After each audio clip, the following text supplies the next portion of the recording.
contour camera is 1080p, whatever that means. And the way it works is you take off this little thing.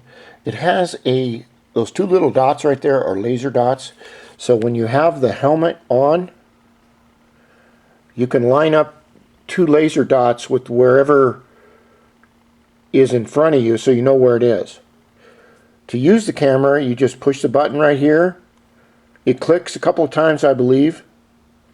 And then you push this switch all the way forward, and there'll be a big record switch right here.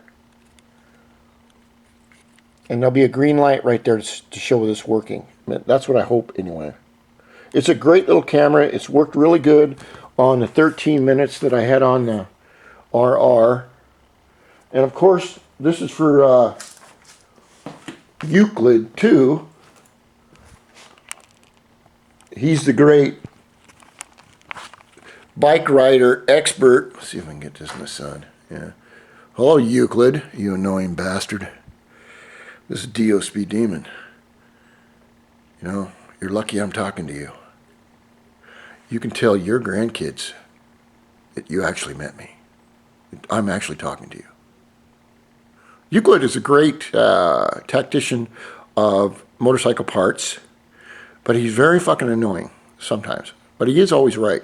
Well, no, I wouldn't say that. He is, I would say that he has some good points. He's not always right because I'm always right. So I've taken the bike out. He suggested I put on maybe like $4,000 worth of Kevlar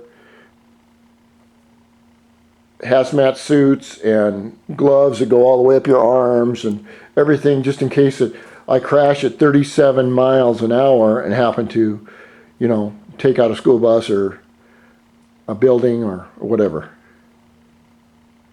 And riding with good clothes is great. But if you've watched my last video with this bike, where I had 13 minutes of the helmet camera right there, you will notice that nothing passed me either way, because I live in bumfucked Egypt.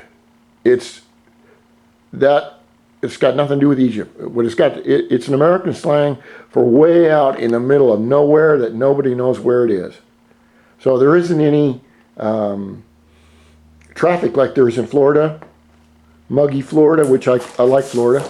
I've been to Miami.